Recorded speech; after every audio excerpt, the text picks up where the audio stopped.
नमस्कार दोस्तों, स्वागत है आपका हमारे YouTube चैनल में एक बार फिर से तहे दिल से। दोस्तों, अगर आप हमारे चैनल पर एकदम नए हैं और अगर आपको वीडियो पसंद आती है तो प्लीज़ लाइक शेयर सब्सक्राइब ज़रूर से कीजिएगा।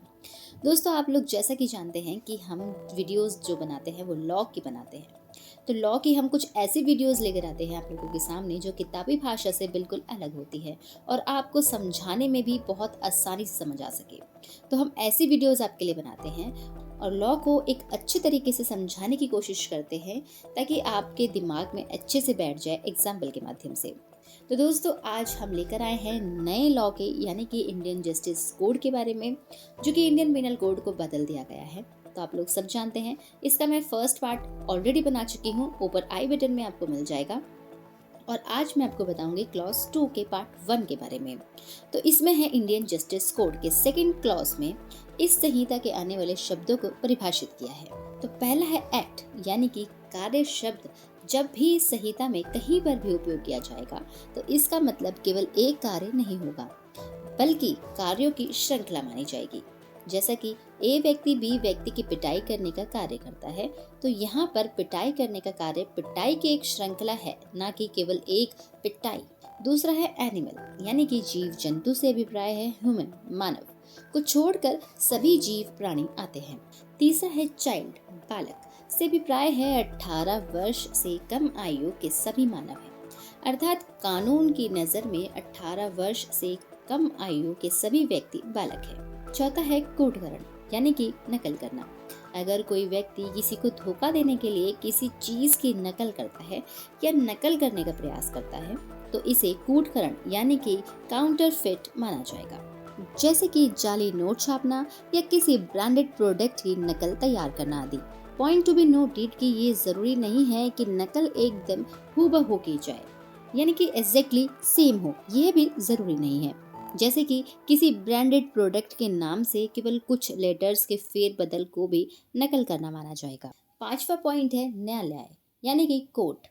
कोर्ट से अभिप्राय ऐसे व्यक्ति या व्यक्तियों के समूह से हैं जिन्हें न्याय का कार्य करने की जिम्मेदारी कानून के द्वारा दी गई है, तथा जब भी एक जज अपना न्यायिक कार्य कर रहा होता है तो उसके कार्य को ही कोर्ट यानी कि न्यायालय कहा जाता है। पॉइंट नंबर 6, मृत्यु डेथ। मृत्यु से अभिप्राय मानव की मृत्यु माना गया है, अर्थात IJC में जहाँ कहीं भी मृत्यु का वर्णन आएगा तो इसका मतलब मानव की मृत्यु समझा जाएगा, ना कि किसी अन्य जीव जंतु की। सातवां पॉइंट है बेईमानी डिसऑनेस्टली। बेईमानी से अभिप्राय है गलत तरीके से कुछ प्राप्त करना और गलत तरीके से किसी को हानि पहुंचाना। अब चलते हैं 8वें पॉइंट की तरफ, जो कि है दस्तावेज यानी कि डॉक्यूमेंट।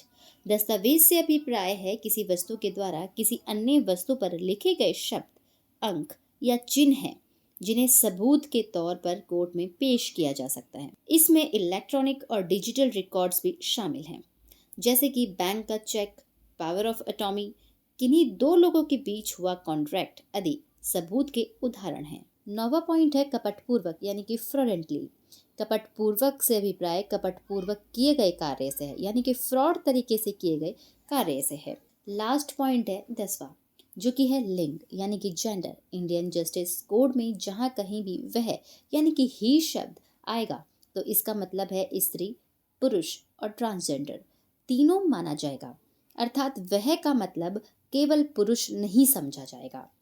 तो thanks for watching guys. Video अच्छी लगी हो तो प्लीज़ हमें लाइक शेयर सब्सक्राइब कीजिए। ये वीडियो बहुत ही ज़्यादा मेहनत से हम लोग बनाते हैं, तो प्लीज़ हमें मोटिवेट कीजिए, हमें सब्सक्राइब करके लाइक करके, ताकि हम ऐसे वीडियोस रेगुलर आपके लिए लेके आते रहें। तो दोस्तों, क्लॉज 2 के 4 पार्ट्स हैं, तो ये पार्ट 1 है और मैं आगे वीडियो लंबी ज़्यादा ना खींचे इस वजह से मैंने इसको 4 पार्ट में डिवाइड करके बनाऊंगी।